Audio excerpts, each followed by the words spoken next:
जय हिंद। आज आप सभी का युवराज क्लासेस में एक बार फिर से हार्दिक अभिनंदन है। जैसा कि हम लोग सभी लोग जान रहे हैं कि जो है दिल्ली सल्तनत के अंतर्गत जो है मध्यकालीन भारत के अंतर्गत जो है दिल्ली सल्तनत का जो है सीरीज चल रहा था, जिसके अंतर्गत जो है खिलजी वंश हम लोग पढ़ लिए थे। अब एक नया राजवंश हम लोग देखेंगे, तुगलक वंश। यस, बिल्कुल तुगलक वंश। देखते हैं तुगलक वंश की नींव कैसे पड़ती है और जो है इसकी स्थापना कैसे होती है और कौन स्थापित करता है। ठीक है, पिछले वीडियो में हम लोग देखे थे कि जो है अलाउद्दीन खिलजी का जो उत्तराधिकारी होता है मुहम्मद जो है मुबारक शाह खिलजी। ठीक है, मुबारक शाह खिलजी। अब मुबारक शाह खिलजी दरबार में नंगा आता था, स्त्रियों के कपड़े पहनता था। इससे तंग आकर इसका जो सेनापति था, एक तरह से कह सकते हैं कि सैनिक था, खुसरो खां। यह खुसरो खां गाजी मलिक का जो है सपोर्ट पाता है। वही गाजी मलिक जो आगे चलकर गयासुद्दीन तुगलक के नाम से जाना जाता है, उसका सपोर्ट पाकर जो होता है क्या करता है, मुबारक शाह खिलजी की हत्या कर देता है और स्वयं खुसरो खां जो है दिल्ली सल्तनत की सत्ता पर काबिज हो जाता है। बाद में जो है गाजी मलिक अर्थात गयासुद्दीन तुगलक जो है एक षड्यंत्र के द्वारा खुसरो खां को ही मार देता है और स्वयं जो होता है दिल्ली की गद्दी पर बैठ जाता है और एक नए राजवंश की स्थापना करता है। कौन सा राजवंश? तुगलक वंश। ठीक है, तो देखते हैं तुगलक वंश का जो शासन काल है वह कुल मिला के देखा जाए तो 1320 से लेकर 1414 तक चलता है। पूरे दिल्ली सल्तनत में यह सबसे लंबा कार्यकाल है तुगलक वंश का। ठीक है ना। अब देखते हैं जो गयासुद्दीन तुगलक है यही दिल्ली सल्तनत के अंतर्गत तुगलक वंश की स्थापना करता है। ठीक है ना, दिल्ली सल्तनत के अंतर्गत तुगलक वंश की स्थापना करता है गयासुद्दीन तुगलक। इसी वजह से हम कह सकते हैं कि तुगलक वंश की जो नींव डालता है या संस्थापक है वह गयासुद्दीन तुगलक है। इसका गयासुद्दीन तुगलक का जो कार्यकाल है वह 1320 से लेकर जो है और 1325 तक इसका शासन पूरा है। ठीक है ना।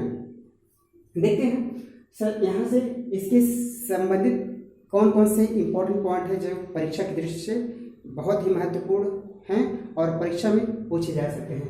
पहले तुगलक वंश की स्थापना की बात करते हैं तो गयासुद्दीन तुगलक होता है।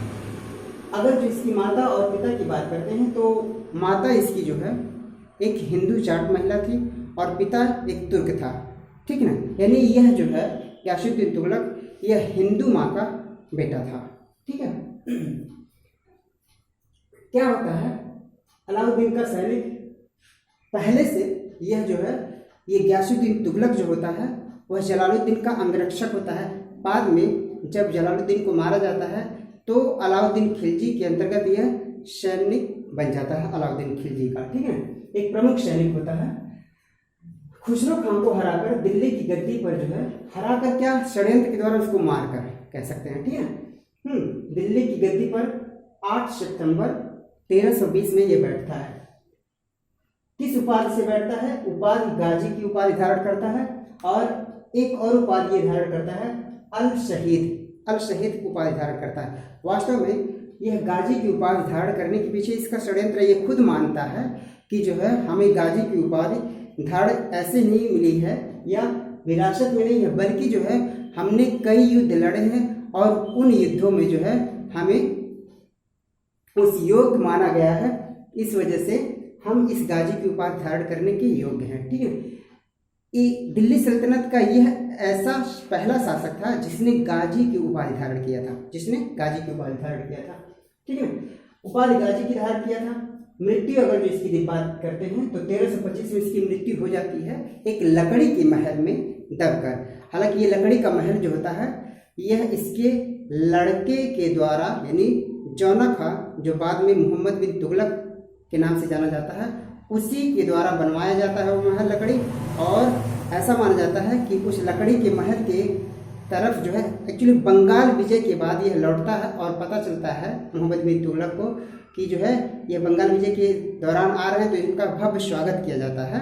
भव्य स्वागत लकड़ी के महल अस्थाई बनाया जाता है, अस्थाई लकड़ी का महल बनाया जाता है। वहाँ पर हाथियों का ऐसा कई इतिहासकार मानते हैं कि हाथियों के द्वारा परेड के द्वारा जो है इसमें ठोकर लगती है और लकड़ी का महल गिर जाता है और वहीं पर इस दबकर मृत्यु हो जाती है। कुछ इतिहासकार कहते हैं कि इसके मारने का प्रमुख कारण जो होता है एक षड्यंत्र रचा जाता है इसके लड़के जौना खान के द्वारा ही, और बाद में उसी के द्वारा इसकी हत्या की जाती है। ठीक है, ये अलग अलग इतिहासकार मानते हैं।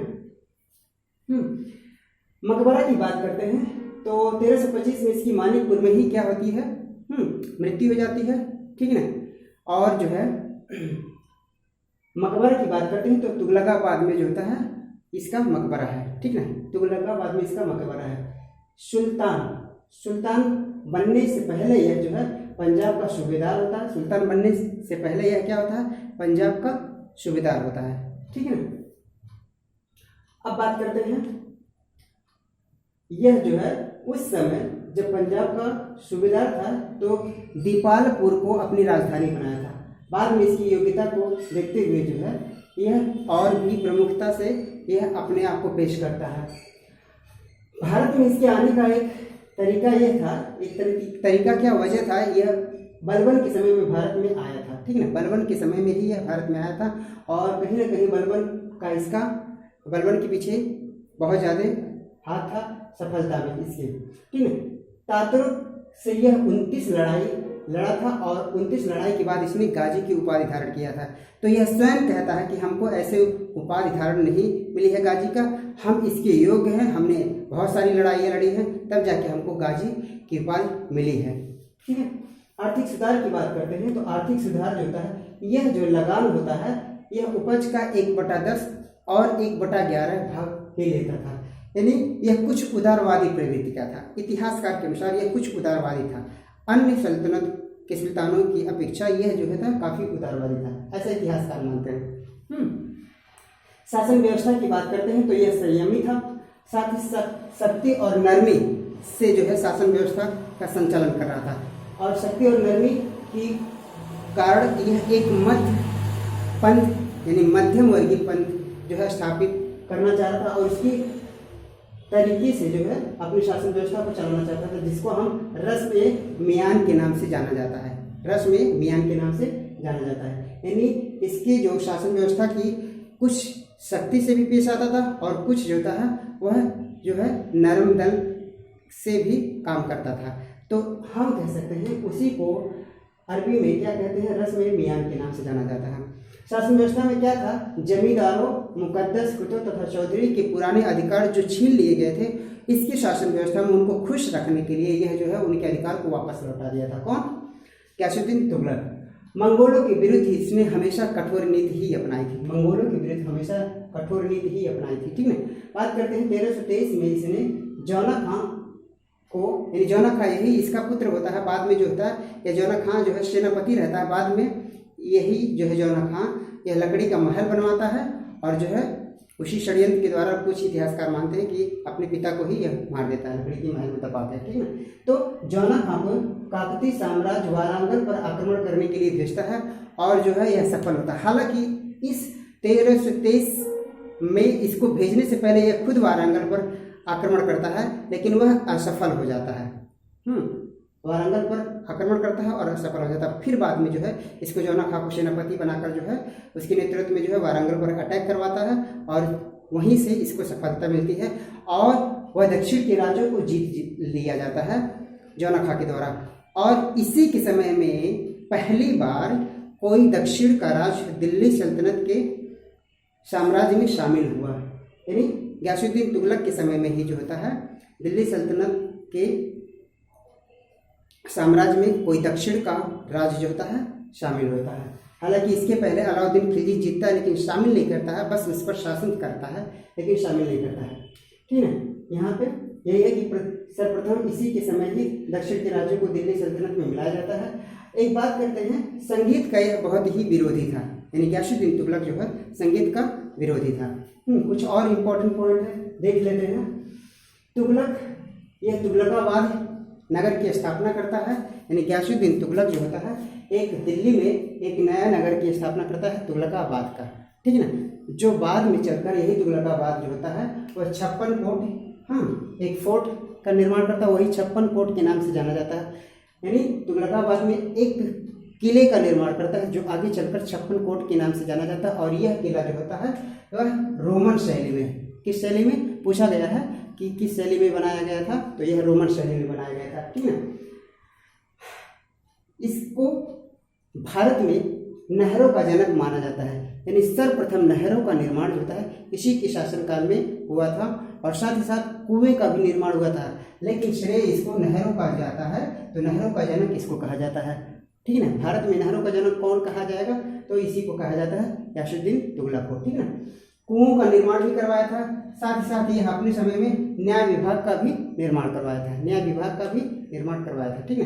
यानी कुल मिला के देखा जाए तो इतिहासकार इसको जो है उदारवादी प्रवृत्ति का मानते हैं, और जो है बहुत ज़्यादा ये शासन नहीं कर पाया था, ठीक है ना। और बाद में इसको जो है 1325 में जो है मणिपुर में इसकी मृत्यु हो जाती है, जो एक लकड़ी के महल में दबकर होता है।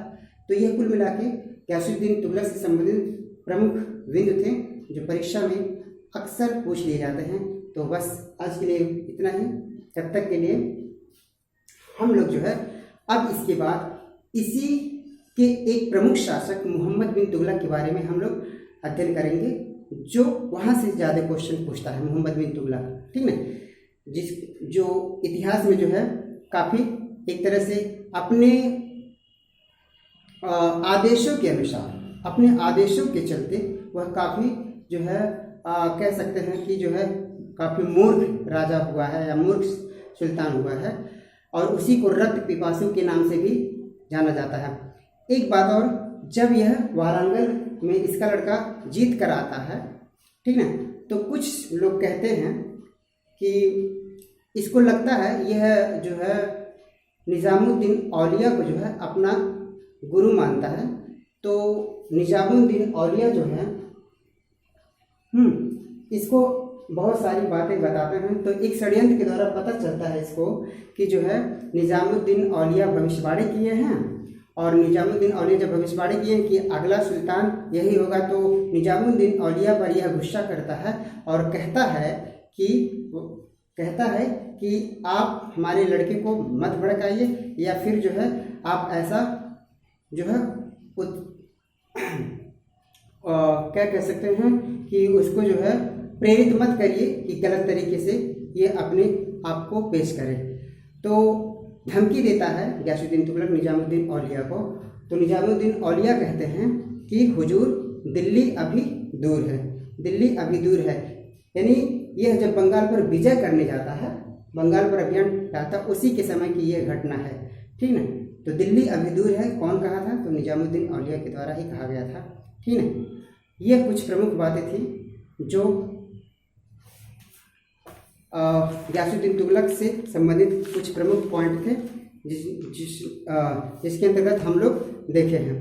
तो आगे अगला वीडियो हम लोग जो है इसी के अंतर्गत जो है इसी वंश के अंतर्गत हम लोग मोहम्मद बिन तुगलक के बारे में डिस्कस करेंगे। तो आज के लिए इतना ही, तब तक के लिए धन्यवाद, जय हिंद।